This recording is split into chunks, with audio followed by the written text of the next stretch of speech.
Hi YouTubers, this is a quick review of the Safariland 3-gun bag. I'm going to be moving the camera around, so hopefully this turns out alright. It's the best way for me to kind of get this all in one picture here. So pardon me here as I move it. But essentially what I've got here is the Safariland 3-gun bag. I'm going to go through what I've liked and I didn't like about the bag here real quick. You can see I've got a tape measure here in the back, and the bag measures out to be about 46 inches, give or take, and I'll try to give you guys some approximate dimensions. We'll go over the exterior of the bag real quick, and then we'll go through the inside of it as well. So on the outside of the bag, you've got, this is just a carabiner that I added. This allows me to then take it and hook it in my closet so it can stand vertically when it's not in use.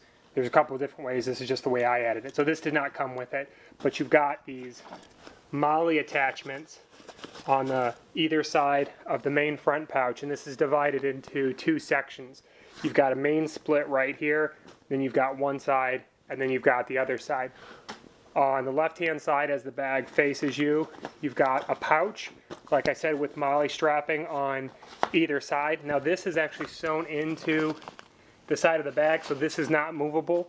That's something I would have liked to make it a little bit more modular, but they've sewn the primary pouch here. This pouch has a clear tag for the front so that you can put some kind of card in it if you wanted to. It is both reinforced with clips that are adjustable, as well as it's Velcroed. Take these off. You can see that there's a Velcro horizontal strap which connects to two vertical straps. There is a zipper, it's smaller in size, which comes all the way around. See here, and it comes to here. So just enough for you to get inside of it. And then with inside the bag, decent sized. You know, you could put, some people have talked about putting knee pads in here for 3-gun competition, that sort of thing. If you look here on the other side, not too different. Also MOLLE on the side, pouch. This has their logo on it. It also comes with a two-piece Velcro attachment or hook and loop closures, so that you can take this and then put your patch, or if you have some kind of advertisement that you want to run here. So this is just kind of a placeholder for that so that nothing else gets dirty if you're not using it. Has the same type of pouch sewn into the sides with the zip that comes across it. Reinforced adjustable straps here. Open that up. Once again, horizontal with two verticals. Once again, small pouch. What I think can be really handy, although you can customize this to whatever you want, is to put snacks and things that are non-perishable here in the front pouches, because you'll see here in a second that they've got other sections which can be used for most of your gear.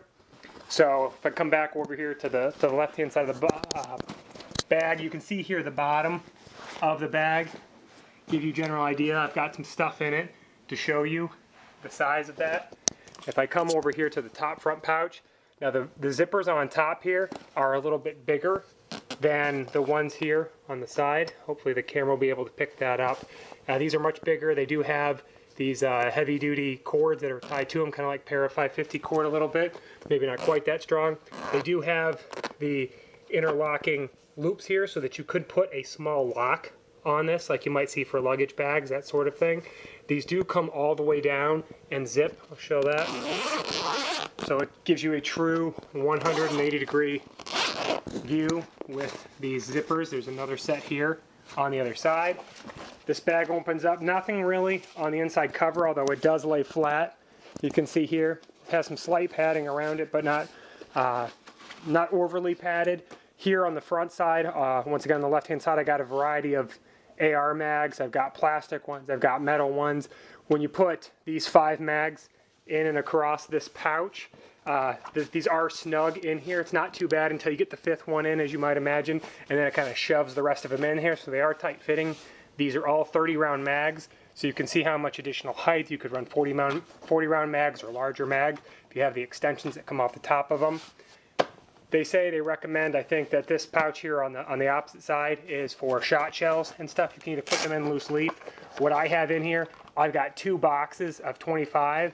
So to put these back in the bag here for you, so I do this one-handed, small square Velcro closure that's in here. You still got some extra room in there. They're not tight fitting, but you know, you start putting a little bit more than 50 50 cartridges in here. It's going to fill up pretty quick. On the other side, works the exact same way. Zippers come all the way down here. Come all the way down here. This actually opens all the way up. Once again, very similar. See if I can back out a little bit. It's probably going to get all that in camera. You can see here, now on this side, you've got more for the pistol attachments. I'm running a full-size 45 mag here for HK USP. You can see that fits in well. I've got two slimmer magazines for the my 228. To put it in comparison, you could probably fit 2, possibly 3 single stack 1911 mags per pouch, but there are 4 magazine pouches in here. There's also a larger front pouch on this side, which is bigger in dimension than the one for the shotgun shells. And you can put a whole bunch of different things in here right now. I've got a whole bunch of pistol ammunition in here. I've got about 200 rounds in, and you can see that still has extra space. Of course, it's going to get heavy as you start loading this up. On the back side of both of these pouches, on the right-hand side of the case, there's Velcro covers. As I come into here, you can see they've got horizontal straps. This is where you would keep your pistols that are put in here. So a lot of guys are taking 2 pistols or set up for different configurations. You can put 2 different pistols in here and put that stuff on there. So that's pretty much the front pouches here, as I struggle getting this closed here one-handed. Let's see here. Okay. So, close this up. One camera. Now, as we come around, you've got a carry handle here. On the front, these zippers here are the same size as the ones on the front main pouch. You do have a carry handle that has a Velcro closure on the top of it. Let's move this around. Pretty difficult to do one-handed, pretty aggressive Velcroing. So you can see here, you've got your Velcro straps that cover up. These open up here. Once again, as you can see, they will fly all the way down here to the ends, which will allow you to come all the way open. We'll cover the back side here real quick. The back side has these D-rings on either side, one towards the zipper, another one towards the zipper. You can run a shoulder strap. This came included with the bag here. So you can see the shoulder strap, it is adjustable. It's not that great. They say these are heavy duty. You can find heavier duty carabiners depending on how much weight you're going to put in this thing. They do have 2 shoulder straps that come in with this bag. Once again, D-rings reinforced with the nylon that runs the length of the bag.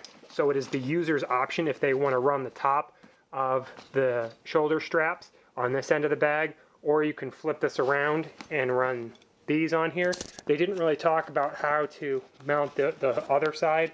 They just offer a loop here, so I just looped it through and secured it. I assume that's how it's going to go. They didn't really explain that. When the bag came in, the other side's pretty self-explanatory with the way that it loops in here as you normally would with any type of carrying pack.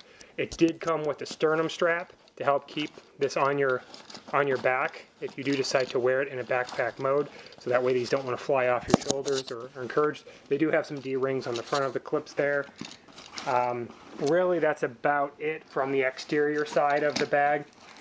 As I open this up, right here, open this bag all the way up. There's two compartments. Now that it started to open up in the clamshell, you can see they've got this layer of padding that starts about halfway down the side of the bag. It runs along the entire top portion, as well as these chamfered corner pouches. This is a spare pouch, I'll get into that in a second. But you've got this on this side, and then you have a baffle essentially in the center here.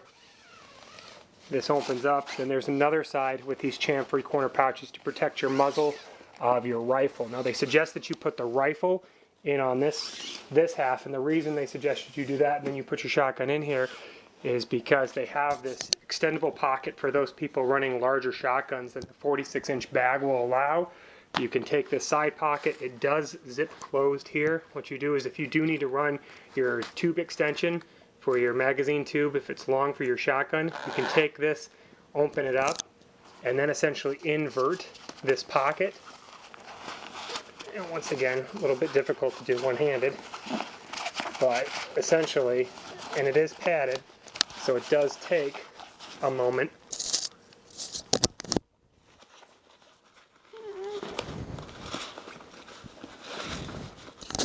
Sorry about that. It does take a moment to invert this pouch because it is padded. You can see I'm struggling with it to get it all out here. But this is going to add, essentially as I push this out, you can see the rest of it. This is going to add another 4 or 5 inches that you might need for your tube that can extend through this pouch. Now to put it in relation, I grab the tape measure here and I tuck it in the inside of this corner. You can see here you're going to run about 44 or 45 inches, and then you extend it out to 50 plus here, depending on how long your shotgun is. And for those of you who want a reference, if I put, here's a Benelli shotgun, if I were to put this in here, you can see generally it's got plenty of space to clear this. In fact, mine, if I bury it out, and this is an 18-inch barrel, will cover, barely slide into here to the end. So you're talking anything longer than that is going to start getting out to here. And then, like I said, if you've got these magazine tubes or the entire barrel itself is long, then that's what would get tucked into here. And you could use the bag like this. So, in a nutshell, that's the Safariland bag. What I'm going to do is I'm going to cut this out real quick and I'm going to put it on my back so you can see it in its general size. So here's the size of the bag in relation to my frame, just under 6 foot tall here. So you can see that without any long guns inside the bag itself, if you do use the front pouches, it is going to have a propensity to want to fold on you right in the center because there's no reinforcement there. So just keep that in mind if you do choose to use the straps. As I turn this around and turn it vertically, you can see here, this is staying on the ground, once again about the same height. You can see here the shoulder straps that come in. It's probably not adjusted for me. I don't really use the shoulder straps. But I'll put this on so that you guys can see it.